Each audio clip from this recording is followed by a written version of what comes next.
கர்த்தருடைய பரிசுத்த நாமத்திற்கு ஸ்தோத்திரம். இன்னைக்கு நம்ம கொலோசியர் 3வது அதிகாரம் 5வது வசனத்தை தியானிக்க இருக்கிறோம். கொலோசியர் 3:5. ஜெபத்தோடு இந்த செய்திக்குள்ளே கடந்து செல்வோம். திருக்கரத்தால் தாங்கியனை திரு சித்தம் போல் வழி நடத்த குயவன் கையில் களிமானான் அனுதினமாம் வானைந்திடுமே. குயவன் கையில் களிமானான் அனுதினமாம் வானைந்திடுமே. ஓம் வாசனா தியானிக்கையில் இதயமதில் ஆறுதலே காரிருளில் நடக்கையிலே தீபமாக வழி நடத்தும். காரிருளில் நடக்கையிலே தீபமாக வழி நடத்தும்.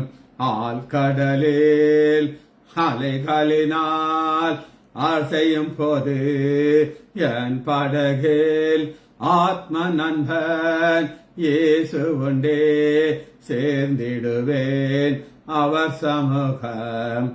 ஆத்ம நண்பன் இயேசு உண்டே சேர்ந்திடுவேன் அவர் சமூகம். அவர் நமக்காய் ஜீவன் தந்து அளித்தனரே. இந்த மீட்பு காண்களினால் காண்கின்றேனே. இன்ப காணான் தேசமதை காண்களினால் காண்கின்றேனே. இன்ப காணான் தேசமதை. இயேசுவின் நாமத்தினாலே ஜெபங்கள் பிதாவே, ஆமென். கர்த்தருடைய பரிசுத்த நாமத்திற்கு ஸ்தோத்திரம். Leela praise the lord. Arockiaraj brother praise the lord. Daniel Rajesh praise the lord. கொலோசியர் 3வது அதிகாரம் 5வது வசனத்தை பார்க்க இருக்கிறோம். வாசிக்கிட்டா, ஆகையால் ஒரு லிங்க் வார்த்தை இருக்குது. விபச்சாரம், அசுத்தம், மோகம், துர் இச்சை, விக்கிர ஆராய்ச்சியான பொருள் ஆசைகள் ஆகிய இவைகளை உண்டு பண்ணுகிற பூமியிலே உண்டு பண்ணுகிற உங்கள் ஆவியங்களை அழித்து போடுங்கள். இப்ப எல்லாவற்றுக்கும் சேர்த்து நான் ஒரு வார்த்தையை சொல்ல போகிறேன்.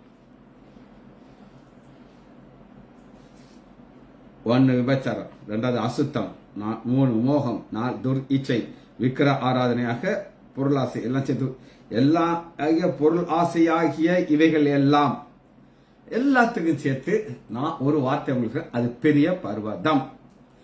ஏன் அது பெரிய பர்வதம் அப்படின்னு நீங்க கேட்டீங்கன்னா, அந்த பெரிய பர்வதத்துக்கு ஒரு வல்லமை இருக்கு. என்ன வல்லமை இருக்குன்னா, நம்முடைய பந்தய பொருளை இழந்து போக செய்ய முடியும். 2வது அதிகாரம் 19வது வசனம். பந்தய பொருளை இழந்து போறதற்கு ஒண்ணு நமக்கு இருக்குது. நம்ம கண்களுக்கு முன்னாடி இருக்கு, நமக்கு முன்பாக இருக்குது. அது பெரிய பர்வதம். இந்த பெரிய பர்வதத்திற்கு என்ன நடக்க போகுது அப்படின்னு நீங்க கேட்டீங்கன்னா, எந்த பர்வதத்துக்கு? பெரிய பர்வதத்துக்கு என்ன நடக்க போகுது? வாசிப்போமா? சகரியா 4வது அதிகாரம் 7வது வசனம். சகரியா 4:7. பெரிய பர்வதமே.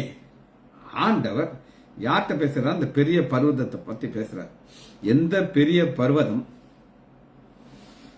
நம்மை கிறிஸ்தவனை பிரிக்கிறதோ, நம்மை வருகையிலே காணம் வராதபடி செய்யறதோ, அந்த பர்வதத்தை ஆண்டவர் பேசுகிறார். பெரிய பர்வதமே, நீ எம்மாத்திரம். செருபாபேலுக்கு முன்பாக நீ சமபோபியாகுவாய். அவன் கொண்டு வரும், அதற்கு கிருபை உண்டாவதாக. கிருபன். அப்ப இந்த பெரிய பர்வதம் நம்மகிட்ட போறதுக்கு தேவையான கிருபை தேவை. நாம் ஒரு வாழ்க்கையை வாழ்கிறோம். அது என்ன வாழ்க்கை அப்படின்னு கேட்டீங்கன்னா, கிறிஸ்துவோடு கூட உள்ள வாழ்க்கை. 3:1.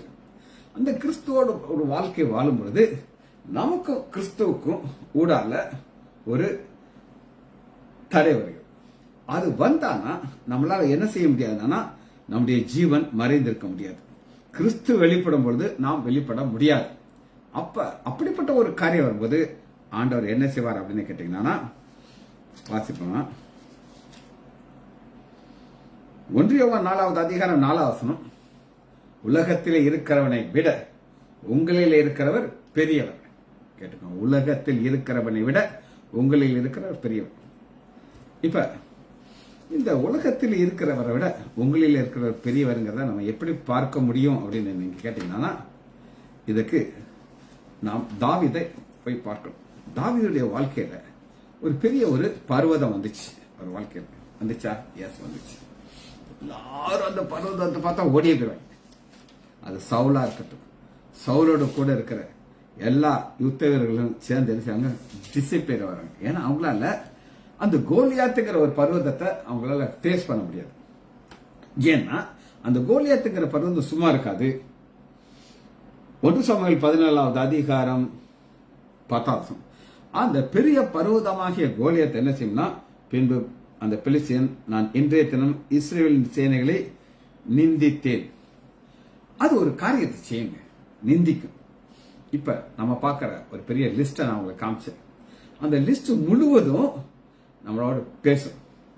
இதை செய்ய, மோகம், இச்சை, விக்கிர ஆராதனைக்காரம், அசுத்தம், இதெல்லாம் இதை செய்யன்னு சொல்லிக்கிட்டே இருக்கும்.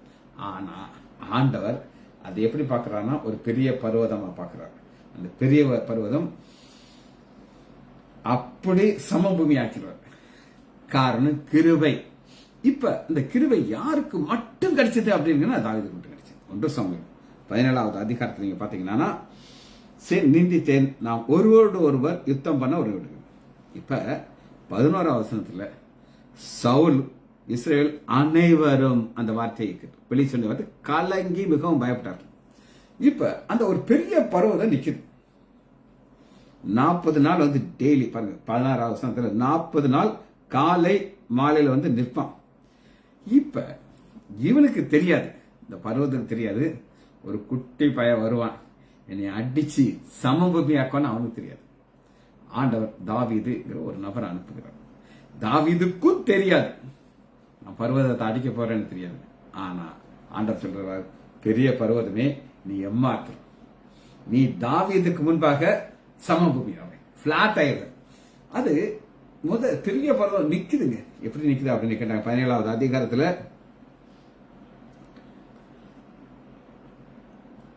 அவன் உயரம் 6 முழம் 1 ஜான். பெரிய பர்வதமா இல்லையாங்க? நான் அவனுக்கு இடுப்புக்கு தான் இருப்பேன். நான் 5 அடி 2 அங்கலம் இருந்தாங்க, 5'2" குட்டி. இவர் 6 அடி. சரி, அவன் தன் கால்களிலே வெண்கலம் எல்லாத்தையும் மாட்டிக்கிட்டு அவன் என்ன செய்வான், அவனுக்கு முன்பாக நடப்பான். ஏன் நடக்கிறான் அப்படின்னு கேட்டீங்கன்னா, இது ஒண்ணு கூட ஒரு நாள் தூக்க முடியாது. நான் எல்லாத்தையும் போட்டு ராக் டாக் டாக் டாக் டாக். அவனுக்கு தெரியாது இந்த பெரிய பர்வதத்தை ஒரு குட்டி, ஒரு குட்டி தாவீது அடிச்சு பிளாட்டாக போய்க்கிறார். இது தேவனுடைய பிளான். இந்த திட்டத்தை மாற்றவே முடியாது. சரி, இது போல ஒரு பர்வதத்தை நாம் பார்க்க போயிடும். அந்த பர்வதம் யார் அப்படின்னு கேட்டீங்கன்னா, எடுத்துக்கொள்ளாம யாத்ராகமம் 15வது அதிகாரம்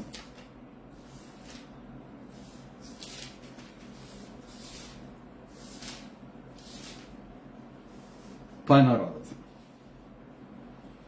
பார்வோம் ஒரு பெரிய பர்வதம். இந்த பர்வதம் நினைச்சானா இஸ்ரேல் மக்கள் அப்படி ஒரு நசுக்க நேசிக்கிறான், ஒன்னெல்லாம் அழைச்சிடலாம். ஆனா மோசே ஆண்டவர் எப்படி பார்க்கிறார் அப்படின்னு கேட்டீங்கன்னா, வாசிப்போமா? யாத்ராகமம் 15வது அதிகாரம் 16வது. கர்த்தாவே, ஆண்டவர் பார்க்கிறாங்க. இப்ப இது எப்ப செஞ்சு நான் சொல்றேன்னா, அந்த பர்வதம் கடல்ல போட்டு, செங்கடல்ல போட்டு பிணமா மாறினதுக்கு பிறகு சொல்றாரு. நான் சொல்றது திரும்ப சொல்லுங்க, கேட்டுக்கோங்க. மோசே வாயிலிருந்து இந்த வார்த்தை எப்ப வருது அப்படின்னு கேட்டீங்கன்னா, கர்த்தாவே, தேவர்களிலே உமக்கு ஒப்பானவன் யார்? பரிசுத்தத்தில் மகத்துவம் உள்ளவரும் துதிகளை பயப்படுவரும் அற்புதங்களை செய்கிற உமக்கு ஒப்பானவர் யார் அப்படின்னு சொல்றது எப்ப சொல்கிறார் சொல்லுங்க? பர்வதத்தை பார்வோன் சேனைகளை சமபூமியாக்கி தண்ணிக்குள்ள போட்டு அங்க எப்படி டெட் பாடியை பார்த்த பிறகு இதை சொல்லுகிறார், டெட் பாடி. இப்ப ஆனா யோசுவா வாழ்க்கையில ஒரு வித்தியாசம். யோசுவா சுத்தி வரணும், எரிகோவை சுத்தி வரணும். ஆண்டவர் சொல்லிட்டாரு, இங்க பாரு, உனக்கு ஏற்கனவே ஒரு அனுபவத்தை கொடுத்துட்டேன். மோசேயுடைய அனுபவம் வேற, உன்னுடைய அனுபவம் வேற. நீ துதிக்கணும், அப்புறம் கோட்டை விடும். கொஞ்சம் ஒரு வித்தியாசம் இருக்கு. திரும்ப நான் சொன்னேன், புரிந்து கொள்ள. மோசே பர்வதமாக்கிய பார்வோன் செங்கடல்ல மூழ்கின பிறகு ஆண்டவரை துதிக்கிறார். யோசுவா உனக்கு அப்படி கிடையாது. ஒரு சேஞ்ச் பண்ணிடுறேன், பேட்டர்னை சேஞ்ச் பண்ணிடுறேன். நீ துதி. எப்படி துதிக்கணும்? துதிகளிலே பயப்படத்தக்கவன், அற்புதங்களை செய்கிறவன் உமக்கு ஒப்பானார். நான் ஒரு அற்புதத்தை செய்துட்டேன், இனி என்ன செய்யணும்? இனி துதி. இப்ப 7 முறை அவங்க என்ன செய்றாங்க? துதிக்கிறாங்க. துதிச்சதுக்கு அப்புறம் என்ன நடக்குது? ஒரு பர்வதம் உள்ள விழுகுது. சரி, இப்ப திரும்பவும் 1 சாமுவேல் 17வது அதிகாரம் 11வது வசனம், 17, 11. சவுலும் இஸ்ரேல் அனைவரும் அந்த பெலிஸ்தருடைய வார்த்தைகளை கேட்டு கலங்கி மிகவும் பயப்பட்டார்கள். கேட்டு கலங்கி மிகவும் பயந்தார்கள்னா அது ஏன் அது நடந்தது அப்படின்னு அவங்களுக்கு காட்டுறாங்க. ஏன் அது நடந்துச்சு? சரியா? இவங்க அவனுடைய அற்புதத்தை பார்த்திருக்காங்களா? எஸ். எப்ப பார்த்தாங்க அப்படின்னு கேட்டீங்கன்னா எடுத்துக்கொள்ளலாம். சங்கீதம் 114வது அதிகாரம் 114 114வது அதிகாரம் முதல் வசனத்தை அவங்களுக்கு வாசிக்கிறேன். இஸ்ரவேல் எகிப்திலும், பார்த்தீங்களா, அவங்க எகிப்துல ஆண்டவர் செய்த 10 வாதைகளையும் மறந்துட்டாங்க. திரும்ப சொல்றேன், இவங்க மறந்துட்டாங்க. வாசிப்போம். இஸ்ரவேலர் எகிப்திலும் யாக்கோபின் குடும்பத்திலும் புறப்பட்ட போது யூதா ஜனம் கடல் கண்டு விலகி ஓடிற்று. கடல் கண்டு விலகி ஓடிற்று. அற்புதத்தை அவங்க மறந்துட்டாங்க. அவங்க மறக்காம இருந்தாங்கன்னா அவங்க சொல்லியிருக்கணும், சவுல் சொல்லியிருக்கணும், இஸ்ரேல் அனைவரும் மிகவும் பயந்தாங்க அந்த பர்வதத்தை பார்த்து. நம்ம என்ன சொல்லுவோம்? எங்க ஆண்டவர் ஒரு வல்லவர், அவர் செங்கடலை பிளந்தவர், அதனால அவர் எங்களுக்கு ஒரு அற்புதத்தை செய்வார்னு சொல்லியிருக்கணும். சங்கீதம் 106 111 2வது, கர்த்தரின் செய்கைகள் பெரியவைகளும் அவர்கள் பிரியப்பட்டவர்கள் எல்லாம் ஆராயப்படும்.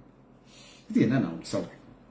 ஆண்டவர், நான் திரும்ப உங்களுக்கு சொல்றேன், ஒரு பெரிய பர்வதம்.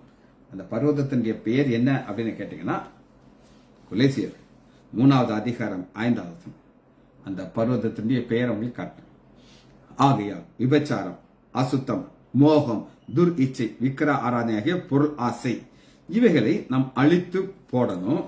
இது அழித்து போடலைன்னா இது என்ன செய்யும்னா நம்முடைய பந்தய பொருளை நமக்கு இழக்க செய்யும். இந்த பந்தய பொருளை உண்டாக்குற இத்தனைக்கும் சேர்த்து நான் ஒரு பேர் கொடுத்திருக்கிறேன். அது என்ன? பெரிய பர்வதம். நீ செருபாபேலுக்கு முன்பாக சமபூமி ஆவாய், அதற்கு கிருபை உண்டாவதாக. கிருபை உண்டாவதாக நமக்கு ஆண்டவர் கிருபையை கொடுக்கிறார்.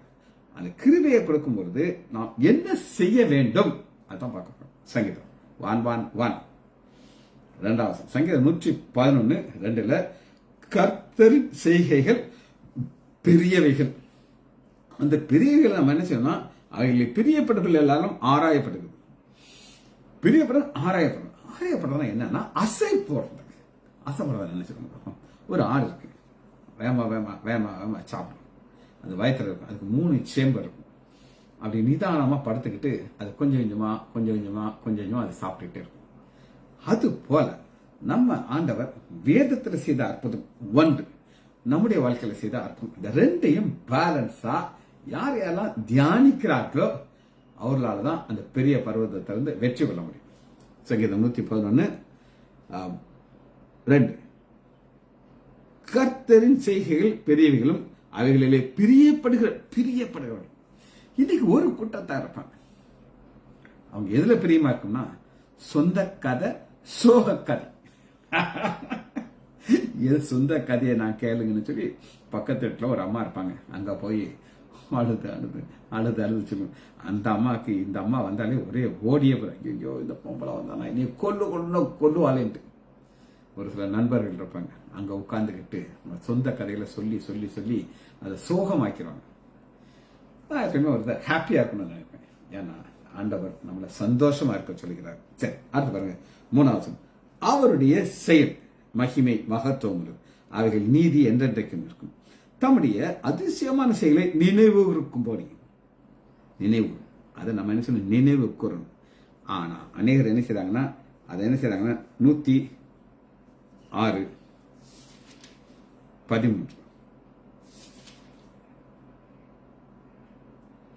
சங்கீதம் 106:13 ஆனாலும் சீக்கிரமாய் அவருடைய கிரியைகளை மறந்தார்கள்.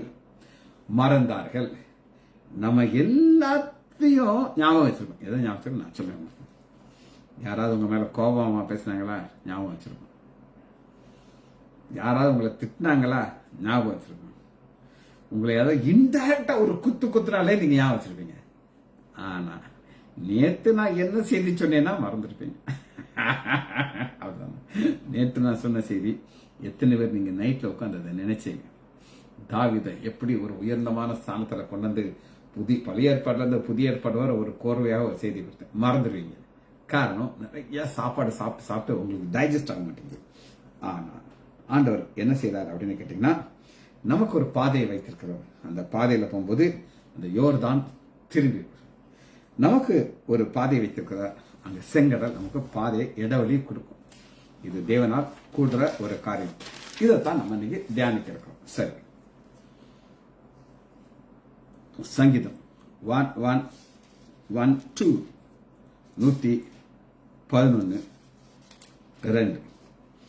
கர்த்தன் செய்த பெரியவைகள். இந்த பெரியவைகளை நம்ம பெருசா பார்க்கணும். இப்ப தாவீது குட்டியா இருக்கான். அவர் எப்படி அவரால் பெரிய பார்க்க முடியுதுன்னா, அவர் தன்னுடைய அனுபவத்தை சொல்றார். அவர் தியானிக்கிறார், நினைவுல வச்சிருக்கிறார். ராஜா ஒரு விசை கரடி, ஒரு விசை சிங்கம் வந்துச்சு, மறக்கல. அன்னைக்கு உதவி செய்தார். இதாங்க என்னைக்கு உங்களுடைய வாழ்க்கையில ஆண்டவர் செய்த நன்மைகளை நீங்க நினைவு கூறும்போதுதான் ஆசிரம். எத்தானை நன்மைகள் எனக்கு செய்தீர், எப்பாடி நன்றி சொல்வேன், நான் எப்பாடி நன்றி சொல்வேன். சரி, ஆண்டவர் செய்த காரியத்தை ஒரு சின்ன ஷார்ட்டா பார்க்க போறோம். மார்க் 8வது அதிகாரம் 2வது வசனம். மார்க் 8:2 முதல் வசனத்துல வார்த்தை 2.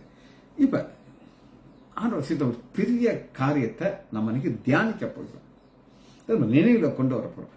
இந்த ஆண்டவராகிய இயேசு கிறிஸ்து நம்மோட கூட இருக்கிறார். உலகத்தில் இருக்கிறவனை விட உங்களில் இருக்கிற ஒரு பெரியவர் என்ன ஒரு காரியத்தை செய்தார். இந்த அற்புதத்தை நம்ம தியானிக்கிறோம், நம்ம நினைவுல இருக்கணும். அப்பதான் அந்த பெரிய பர்வதம் இவரால தூக்கி போட முடியும். நமக்கு விசுவாசம் வாசித்தோமா, அந்த நாட்களிலே திரளான ஜனங்கள் கூடி, திரளான ஜனங்கள் சாப்பிடுவதற்கு ஒன்றுமில்லாத போது இயேசு தம்முடைய சீஷர்களை அழைத்து, ஜனங்களுக்காக பரிதபிக்கிறேன். இன்னைக்கு நமக்காக பரிதபிக்கிறார். ஏன் நமக்காக பரிதபிக்கிறான்னா, கொலைசி சபை மக்கள் ஆண்டவரை ஏத்துக்கிட்டாங்க, சபைக்குள்ள வந்துட்டாங்க. வந்ததுக்கு அப்புறம் பவுல் இப்படி உள்ள பாக்குறாரு, பைனாக்குள்ள வச்சு இப்படி பாக்குறாரு. பார்த்தா என்னெல்லாம் இருக்கு பாருங்க. விபச்சாரம், வேசித்தனம், பொருள் ஆசை, இச்சை, விக்கிர ஆராதனை, பெரிய நிச்சயம் உள்ள இருக்குது. இப்ப இந்த விக்கிரகத்தை எல்லாத்தையுமே அவர் எப்படி பாக்குறாருன்னா, ஒரு பெரிய பர்வதமா பாக்குறாரு. ஆனா அந்த பெரிய பர்வதத்தை யாரால தூக்கி போட முடியும்? கிருபையை கொடுக்கிற ஆண்டவராகிய இயேசு. அவர் என்ன செய்யறாரு பாப்போமா. என்னிடத்திலே தங்கியிருந்த 3 நாட்களாக சாப்பிட ஒன்றுமில்லாம சாப்பிட. இன்னைக்கு ஒரு நடந்த சம்பவத்தை நான் சொல்றேன். சில வருஷத்துக்கு முன்பாக தேனி இயேசு பண்ணைக்கு நாங்கள் போயிருக்கேன். நான் ஹோட்டல்லாம் போக மாட்டேன். அங்கே அந்த எந்த வேனில் போவேன், அந்த வேனை படுத்துக்குவேன். டிரைவர் ஊருக்கு அனுப்பிடுவேன். 3 நாள் கழிச்சு வான்னு சொல்லி அனுப்பிடுவேன். நான் அதுக்குள்ளே இருப்பேன். சாப்பிட மாட்டோம், உபவாசம், தண்ணி கூட குடிப்போம். ஆனால் உள்ள பிரேயர் ஆர்க்குள்ள பேசலாம் குடிக்க மாட்டேன் நான். அப்போ ஃபாதர் பெட்மன்ஸ் வர்றாரு. எல்லாருக்கும் ஒரே சந்தோஷம். அவர் கூட போட்டோ எடுக்கிறாங்க. அப்ப நாங்கெல்லாம் இருந்து பேசும்போது அவர் சொல்றாரு, தம்பிமார்களா, நான் நல்ல வசதியான இடத்துல படுத்து தூங்க போறேன், நீங்க இந்த குளிர்ல படுத்து தூங்குறீங்களா, எனக்கு கவலையா இருக்குன்னு சொல்லிட்டு போயிட்டார். அவரால் ஒன்றும் செய்ய முடியாது. அதாவது வருத்தப்பட்டுட்டு என்ன செஞ்சிட்டாரு, போய் படுத்துக்கிட்டார். ஆனா நம்ம ஆண்டவர் அப்படி கிடையாது. வருத்தப்பட்டுட்டு என்ன செய்யறாருன்னா, இவர்கள் சிலர் தூரத்திலிருந்து வந்தவர்கள். நான் இவர்களை பட்டினியாய் வீட்டுக்கு அனுப்ப வழியிலே சோர்ந்து போவார்கள். அப்ப எப்படின்னு கேட்டதுக்கு எல்லாத்தையும் முடிச்சுட்டு என்ன செய்யறாருன்னு கேட்டீங்கன்னா 8வது வசனம், அவர்கள் சாப்பிட்டு திருப்தி அடைந்தார்கள், மீதியான கூடைகளை 7 கூடை எடுத்தாங்க. அப்ப மைனஸ்ல இருந்து 3 நாள் சாப்பிடாத அது மைனஸ். இப்ப நல்லா பிரியாணி சாப்பிட்டுட்டு ஏதாவது கொடுத்தா சாப்பிட முடியாது. ஆனா இவங்க அப்படி கிடையாது. 3 நாள் சாப்பிடாம இருந்து கொலை பசியில இருக்காங்க. அப்படி இருக்கிற மக்களுக்கு ஒரு அற்புதத்தை செய்றாரு. இந்த ஆண்டவர் தான் பெரிய பர்வதத்தை தூக்கி போறதுக்கு கிருபையை கொடுக்குறார். சரி, அடுத்து பாருங்க. 1 ராஜாக்கள் 18வது அதிகாரத்தில் எலியா ஒரு உச்சத்தில் நிற்கிறார். இதை விட மேல போக முடியாது. எதை விட மேல போக முடியாது? ஆண்டவரே, நீர்தான் ஜீவனுள்ள தேவனை நிரூபிக்கிறதுக்கு அக்னி இறக்கிட்டார். ஆனா ஒரு பெரிய பர்வதம் வந்துச்சு, எசபேல். அந்த பெரிய பர்வதத்தை பார்த்த உடனே சூரஜெடுக்கிறார். இதுதான் பிரச்சனை. நமக்கு தெரியணும். 1 யோவான் 4வது அதிகாரம் 4வது வசனம், உலகத்திலே இருக்கிறவனை விட உங்களில் இருக்கிறவர் பெரியவர். இந்த உங்களில் இருக்கிறவர் பெரியவர்ங்கிற ஒரு கான்செப்ட் மனசுல வந்தா தான் இதை ஜெயிக்க முடியும், இல்லைனா முடியாது. சரி, ஆதியாகமம் 26வது அதிகாரம் 18வது வசனத்துல ஆபிரகாம் தோண்டின துறவரை பெலிஸ்தர் வந்து செய்றாங்க, மூடி போறாங்க. இந்த பெலிஸ்தரை ஈசாக்கு கண்டுக்கிடவே மாட்டேங்க. அதாங்க ஈசாக்கு ஸ்பெஷாலிட்டி. நம்ம என்ன செய்வோம்? சண்டைக்கு போக மாட்டோமா? என்ன தெரியாத நமக்கு சண்டை போட தெரியும், வாய் சண்டையாவது போட தெரியும், 2 திட்டாவது திட்டிட்டு வந்துடும். ஆனா பெலிஸ்தரை வந்து எப்படி பாக்குறான்னா ஒரு பூச்சி மாதிரி பாக்குறான். கண்டுக்கிடவே இல்லை. இவர் சொல்ற எனக்கு ஒரு ஆண்டவர் ஒரு பாதை வச்சிருக்காரு. ஆனா நான் துறவு தோட்டம் தான் தண்ணி வரும் எனக்கு தெரியும். காரணம் தேவன் ஆண்டோட கூட இருக்கிறார். அதுல பெலிஸ்தர் ராஜாவை வந்து சரண்டராகிறார். இதுதான் உலகத்திலே இருக்கிறவனை விட உங்களில் இருக்கிறவர் பெரியவர். அவர் என்னுடைய வல்லமை என்னன்னா ஒரு பெரிய பர்வதத்தை ஆண்டவர் பிளாட் ஆக்கிறார். அந்த பிளாட் ஆக்கிறதுக்கு அவருக்கு வல்லமை இருக்குது. சரி, திரும்ப எடுத்துக்கிறோம். 1 சாமுவேல் 17வது அதிகாரம். அந்த பர்வதத்தை தொய்ந்து பார்க்க போகிறோம். 1 சாமுவேல் 17வது அதிகாரம் 53வது வசனம். 53. இஸ்ரவேலர் புத்திரர் பெலிஸ்தரை மூர்க்கமாக துரத்தின பின்பு திரும்ப வந்து, மூர்க்கமாக துரத்துறதுனா என்ன அர்த்தம்னா வெற்றி கிடைக்கிற ஆசீர்வாதம், வெற்றிக்கு பின். இப்ப பாருங்க, அந்த பர்வதம் விழுந்துருச்சு, சித்து போச்சு. இப்ப அது பேசுமா? பேசாது. திரும்ப வர முடியுமா? வர முடியாது. இன்னைக்கு நம்முடைய வாழ்க்கையில் என்னன்னா, நம்முடைய வெற்றியை ஆண்டவர் கொடுப்பாருன்னு சொல்லி விசுவாசத்தது ஒரு ஆள் தான், தாவீது. வேற யாருக்கும் அந்த விசுவாசம் இல்லை. இந்த விசுவாசத்தினுடைய போகும்போது தான் என்ன செய்வாங்க, ஆண்டவருக்கு முன்னாடி போக முடியும். 21வது வசனத்துல பாத்தீங்கன்னா, இஸ்ரவேலரும் பெலிஸ்தரும் ஒருவருக்கு ஒருவர் எதிராக அணிவகுத்து நின்றார்கள். நிற்பாங்க, பயந்து ஓடுவாங்க. ஏன்? பர்வதம், கோலியாத்தின பர்வதம் இருக்குது. அப்பொழுது தாவீது தான் கொண்டு வந்த இறக்கி ரஸ்துகளை விட்டுவிட்டு சேனைக்குள் ஓடி பயப்பட மாட்டேங்கிறாங்க. ஏன் பயப்பட மாட்டேங்கிறான்னா அதுக்கு ஒரு காரணம் இருக்குது. பாருங்க 29, நான் வந்ததற்கு முகாந்திரம் இல்லையா? இன்னைக்கு இந்த வார்த்தையை உங்க இருதயத்திற்குள் ஏற்றணும். நான் வந்ததற்கு முகாந்திரம் இல்லையா? நான் ரட்சிக்கப்படுறதுக்கு முன்னாடி நான் இந்த உலகத்தில் எதிர்க்க வந்தேன் அப்படின்னு நீங்க கேட்டீங்கன்னா, அனுபவி ராஜா, அனுபவி. எதையுமே விட்டுக்கணும். யாராவது என்னுடைய பாவ வாழ்க்கைக்கு தடையா இருந்தாங்கன்னா அவங்களை கடிச்சு துப்பிடும். அப்படிப்பட்ட ஒரு கடினமான ஒரு மனிதனா இருந்தேன். ஆனா 2000க்கு அப்புறம் எனக்கு ஒன்று புரிஞ்சிருச்சு. என்ன புரிஞ்சிருச்சுன்னா, நான் இந்த உலகத்தை வந்ததுக்கு ஒரு முகாந்திரம் இல்லையா? இன்னைக்கு இந்த வார்த்தை நீங்க உங்களுக்குள்ள சொல்லி பாருங்க. நான் இந்த உலகத்துக்கு வந்ததுக்கு ஒரு முகாந்திரம் இருக்கா இல்லையா? அந்த முகாந்திரம் இருந்தா தான் அது முடியும். சரி, இல்லைன்னா என்ன செய்யாது, சான்ஸே கிடையாது. இன்னைக்கு ஆண்டவர் இல்லாத ஒரு வாழ்க்கை வாழ்ந்து தோல்வி அடைஞ்சுதான் நம்ம பார்க்க போறோம். ஆண்டவர் கூட கிடையாது. 1 சாமுவேல் 4வது அதிகாரம் 5வது வசனம். இதே படிச்சதுதான். இவங்க பயப்படுறாங்க. என்ன நடக்குது பாருங்க. 5வது வசனம். கர்த்தருடைய உடன்படிக்கை பற்றிய பாளையத்தில் வந்த பொழுது இஸ்ரவேல் எல்லாரும் பூமி அதிரத்தக்கதாக மகா ஆர்ப்பமா சத்தம். இது எம்டி வாய்ஸ். ஆண்டவர் கூட இல்லை. நல்லா கேட்டுக்கோங்க. உங்க வாழ்க்கையில ஆண்டவர் கூட இருக்கார் இல்லைங்கிறதுக்கு ஒரு வித்தியாசம் இருக்கு. ஒரு சம்பவத்தை சொல்றேன். மில்லர் அப்படின்னு ஒரு நபர். அவர் ஆண்டவரோட கூட இருந்த வாழ்க்கை எனக்கு தெரியும். ஆண்டவர் விட்டுட்டு போன வாழ்க்கை எனக்கு தெரியும். இவர் யோர்தான் நதியில் எங்க நாங்க இங்க லோக்கல்ல ஞானஸ்தானம் எடுத்த ஆளுங்க. நாங்கெல்லாம் தேனி இயேசுப்ப நினைச்சு நாங்க ஞானஸ்தானம் எடுத்தோம். இவர் எங்க ஞானஸ்தானம் யோர்தான் நதியில போய் ஞானஸ்தானம் எடுத்தார். எடுத்துட்டு வந்து நாங்க ஜெபம் பண்ணோம். அவர் இழந்த அத்தனை ஆண்டவர் திரும்ப கொடுத்தார். இதெல்லாம் அவர் கையை விட்டு போயிருமா எல்லாம் எடுத்தார். இங்க அவர் வீடு ஒன்று இருக்கு. அதுல அவர் பெரிய ஒரு சுவர் இருக்கு. அந்த செவட்டில் அவர் சொன்னார், நான் சொன்னேன் ஒரு வசனம் எழுதி போடுங்கன்னு சொல்லி. நான் அதுக்கு காசு கொடுத்தேன். அழகா பெயிண்டை வச்சு பியூட்டிஃபுல்லா வசனத்தை எழுதி போட்டு அப்படி ஒரு ஆசீர்வாதத்தோடு இருந்தார். ஆனா பிசாசு என்ன பண்ணிச்சு அப்படின்னு கேட்டீங்கன்னா, அவர் அப்படியே தூக்கி பின்மாற்றத்துல போய் விக்கிரத்துல கொண்டு போய் விட்டுருச்சு. விக்கிரத்துல கொண்டு போய் விட்ட உடனே இங்க நம்ம பார்க்க இந்த சம்பவம் நடக்குதுங்க. சத்தம் வருது. ஆனா பெட்டி பிடிபட்டுச்சு. ஓனக்காஸ் பிடிகாஸ் 2 பேரும் செத்தே போயிட்டாங்க. 2 டெட். இது எப்ப நடக்கணும்? பினகாஸ் மனைவி ஏலி டெட். இதே மில்லர் திரும்ப விற்கிறது பெற்றார். மறுபடியும் இந்த குறியெல்லாம் போட்டுக்கிட்டு இயேசு வேண்டான்ட்டார். ஒரு நாள் என்ன நடந்தது அப்படின்னு கேட்டீங்கன்னா, ஒரு சிலர்கிட்ட கடன் நிறைய கடன் வாங்கியிருந்தார், கொடுக்க மாட்டார். அவரை கார்ல தூக்கிட்டு போய் ஒரு கிராமத்துல கொண்டு போய் அடி அடி அடின்னு அடிச்சு அவரை ரோட்ல போட்டுட்டு போயிட்டாங்க. எனக்கு ஒரு ஃபோன் வருது. அவருடைய பிரதர் இல்ல டாக்டர் ரவி ஃபோன் பண்றாரு. எல்லாரும் அடிச்சு போட்டாங்க, நீங்க கொஞ்சம் பாருங்க. ஜானகி அம்மா கிரவுண்ட் ஃப்ளோர்ல அட்மிட் ஆயிடுச்சு.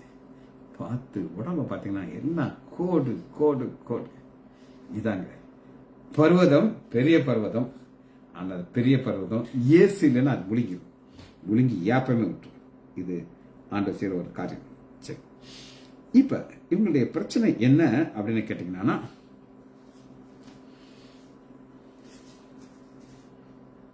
இவர்களுக்கு ஏன் இவங்க யுத்தத்தில் இவங்களால ஜெயிக்க முடியல அப்படின்னு கேட்டீங்கன்னா, இவர்கள்ட்ட பட்டயம் கிடையாது. என்ன கிடையாது? பட்டயம் கிடையாது. அந்த பட்டயம் இல்லாதனால என்ன நடக்குது அப்படின்னு அவங்களுக்கு காட்டு. 1 சாமுவேல் 13வது அதிகாரம் 19வது வசனம். சத்துரு நம்மளை மேற்கொள்றதற்கு பட்டயத்தை உரியிடும்.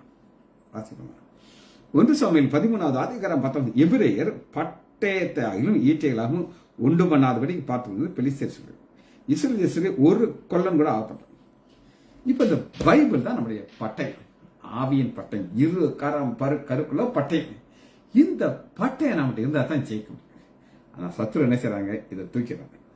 இதை தூக்கிட்டு நம்மளை காலி பண்ணிடும். காலி பண்றதுனால ஜெயிக்கிறான்.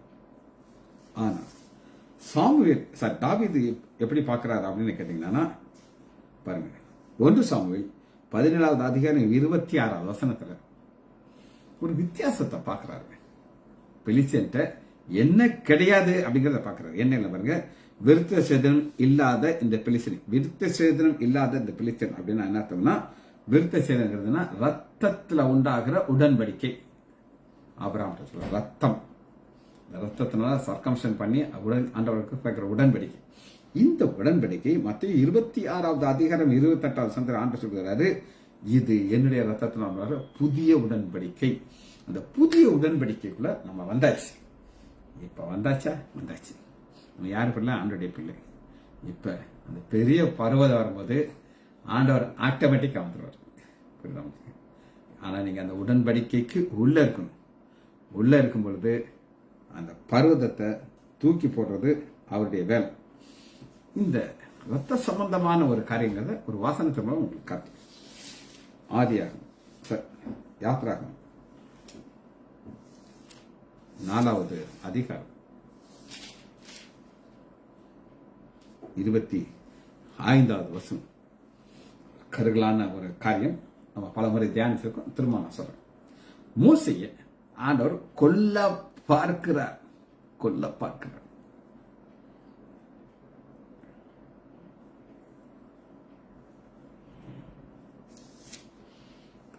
25. அப்பொழுது சிப்போரால் கற்களான ஒரு கல்லை எடுத்து தன் புத்திரனுடைய நுனித்தோலை அறுத்து அதை அவன் கால்களுக்கு முன்பாக எறிந்து, நீர் என்னுடைய ரத்த சம்பந்தமான புருஷன் என்றார். பின்பு அவர் விலகி போயிட்டார். ரத்த சம்பந்தமான புருஷன், நீர் என்னுடைய ரத்த சம்பந்தமான புருஷன். இதுதாங்க இந்த ரத்த சம்பந்தமான புருஷன்ங்கிறதுல நம்ம எங்க வந்துட்டோம்? இயேசு கிறிஸ்து ரத்தத்தால நம்ம மூடப்பட்டோம். புதிய உடன்படிக்குள்ள வந்துட்டோம். அப்படி வந்த நம்மள ஆண்டவர் எப்படி பார்க்கிறார் அப்படின்னு கேட்டீங்கன்னா, கொலைசியர் 3வது அதிகாரம் 1 வசனம், நீங்கள் கிறிஸ்துவோடு கூட, இது என் பிள்ளை, இவனுக்காக நான் ரத்தம் சிந்திருக்கிறேன். பிதாவே தேவன் சொல்றாரு, பிதாவே இந்த தழும்புகளை பாருங்க, இவனுக்காக நான் ரத்தத்தை சிந்திருக்கிறேன். இவன் என்னுடைய உடன்படிக்கைக்கு உள்ள இருக்கிறான். இவனை பாதுகாக்க வேண்டியது ஏன் வேலை. ஒரு பெரிய பர்வதம் வருது. அந்த பர்வதம் எப்படி இருக்கும் அப்படின்னு கேட்டீங்கன்னா, 5 விபச்சாரம், அசுத்தம், மோகம், துர் இச்சை, விக்கிராராதனை, பொருளாசை இவைகளை பூமியில் உண்டாகல அவைகளை அழித்து போட ஆண்டவர் கிருபையை கொடுக்கிறார். அந்த கிருபையை தான் பார்க்கிறோம். செருபாபேலுக்கு முன்பாக நீ சமபூமியாக கிருபை உண்டாகிறதாக இந்த கிருபை நமக்கு கொடுத்து ஆண்டவர் என்ன செய்யறாரு அப்படின்னு கேட்டீங்கன்னா, 3வது அதிகாரம் 2வது, பூமியிலே உள்ள மேலாண்மைகள். பூமி மேலானது, ஆப்போசிட்டான காரியம். பூமிங்கிறது கீழானது, மேலானவை. அந்த மேலானவர்களை பார்க்கறதுக்கு ஆண்டவர் என்ன செய்யறார் அப்படின்னு கேட்டீங்கன்னா, ஒரு உடன்படிக்கையை வைக்கிறார். இந்த உடன்படிக்கை வைக்கும்போது அவர் எப்படி பார்க்கிறார்? மேலானவர்களை. இந்த மேலானவர்களை பார்க்கறத மட்டும் பார்த்துட்டு நம்ம இந்த செய்தியை முடிக்க இருக்கோம். இப்ப ஆதியாகமம் 2 காரியம், பூமியை மேலானவர்கள். ஆதியாகமம் 14வது அதிகாரத்தில் இப்ப ஆபிரகாம் யுத்தத்துல ஜெயிக்கிறார். யுத்தத்துல ஜெயிச்ச உடனே அவங்க என்ன செய்வாங்கன்னா, எந்த ராஜாவை மேற்கொண்டார்களோ அந்த ராஜாவை கொன்றுவாங்க. ஈவு இறக்கம் இல்லாம கொன்றுவாங்க. ஆனா இவரு கொல்லாமலே வந்துடுறாரு. அதனால என்ன நடக்குதுன்னு அப்படின்னு கேட்டீங்கன்னா, 17, அவன் கெதிரோடையும் அவனோட கூட இந்த ராஜாக்களையும் முறியடித்து திரும்ப வரும்போது சோதோமின் ராஜா புறப்பட்டு, இவர் சைடு சோதோமின் ராஜா அவனுக்கு எதிர்த்து கொண்டு போனார். அன்றையும் உன்னதமான தேவனுடைய ஆசை, இந்த மேலானவைகளுக்கு உன்னதமான தேவன். இப்ப 2 ஆப்ஷன் ஆபிரகாம் இருக்குது. நீ மேலானவர்களையும் பார்க்கலாம், பூமிக்கு வரைக்கும் பார்க்கலாம். ஆப்ஷன் கொடுத்தாரு ஆண்டவர். அவனை ஆசீர்வதித்து வானத்தையும் பூமியும் மேலானவர்களை உண்டான தேவனாகிய உன்னதமான ஆசீர்வாதம் உண்டாக உன் சத்துருக்குடைய உன் கையிலிருந்து ஒப்பு கொடுத்த உன்னதமான தேவன் சோத்திரம் என்ற தசமம் கொடுக்கிறார். இப்ப சோதோமின் ராஜா 6 சொல்லி என்ன சொல்றாரு? ஜனங்களே எனக்கு தாரும், பொருள்களை நீர் எடுத்துக்கணும். ஜனங்கள்லாம் யாருங்க? சொந்தக்காரங்க, இந்த சைட்ல உள்ளவங்க, யார் யாரெல்லாம் சிறைப்பட்டு போனார்களோ எல்லாத்தையும் எனக்கு கொடுத்துரு. ஆனா அதை கொள்ளை பொருள் எல்லாம் நான் உனக்கு கொடுத்துருவேன். இது பூமிக்குரிய. இதுலதான் ஆபிரகாம் ஏமாந்துட்டார்.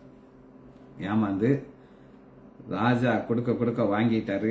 கூடவே ஒரு பிரச்சனையை சேர்த்து கொண்டுட்டாரு. ஆனா ஆபிரகாம் இந்த நேரத்தில் எப்படி ரொம்ப கேர்ஃபுல்லா இருக்காரு. மேலானவர்கள் தான் பார்க்கிறோம். அதற்கு ஆபிரகாம் சோதம் ராஜாவை பார்த்து, ஆபிரகாமை ஐஸ்வர்யாக்கு என்று நீண்டு சொல்லாதபடிக்கு நான் ஒரு சாரட்டியாக எடுத்துக்கொள்ள மாட்டேன். வானத்தின் பூமியும் கூட உன்னதமான தேவனுக்கு என் கைகளை உயர்த்துகிறேன். அதுங்க கைகளை இப்படி வாங்கலாம், இது நீட்டி வாங்குறது. கொடு கொடுக்கறையா கொடு, ஆனா இப்படி நீட்டாம கையோட மேல தூக்கிறது. 2 கை தான், ஆனா டைரக்ஷன் தான் முக்கியம். ஒரு மனுஷன் நீட்டுனா அது சாபம். சொல்லி காட்டுவான், நான் தான் அவனுக்கு செஞ்சேன், நான் தான் ஒன்னு இருக்கு. ஆனா இப்படி நீட்டாம கையை இப்படி மேல தூக்கிறேங்க. இங்க வானத்தை பூமி உண்டு பண்ணி தேவனை நோக்கி பாருங்க. தேவனை பார்த்துக்கிட்டா அவர் என்ன செய்வார் தெரியுமா? இந்த பெரிய விக்கிரகத்தை, பெரிய பர்வதத்தை அழிச்சு ஒண்ணு இல்லாமாக்கி என்ன செய்வார் அப்படின்னு கேட்டீங்கன்னா, அவைகளை அழித்து போடுங்கள், அழித்து போடுங்கள் சொல்லி நம்ம பார்க்கிறோம் 3:5. ஆனா அவர் அதை செய்வாங்க. ஜெயிச்சு முடிப்போமா? மகா இரக்கமும் கருவேமல்ல பிதாவே, துதிக்கிறோம் ஐயா. எங்கள் வாழ்க்கையிலே வருகிற ஒவ்வொரு பிரச்சனைகளையும் அதை ஒரு பெரிய பர்வதமாக நாங்கள் பார்க்கிறோம் ஐயா. உலகத்திலே இருக்கிறவனை விட உங்களில் இருக்கிறவர் பெரியவர். அந்த பெரியவருடைய வல்லமை அதை நாங்கள் தியானிக்கிறோம். தியானித்து இந்த ஓட்டத்தை தொடர்ந்து ஓடக்கிறத பாராட்டுங்கப்பா. பிள்ளைகள் ஒவ்வொருவரையும் என் ஆண்டவராகிய இயேசு கிறிஸ்துவின் நாமத்தினாலே ஆசீர்வதிக்கிறேன். இயேசுவின் நாமத்தினாலே ஜெபங்களின் பிதாவே, ஆமேன், ஆமேன்.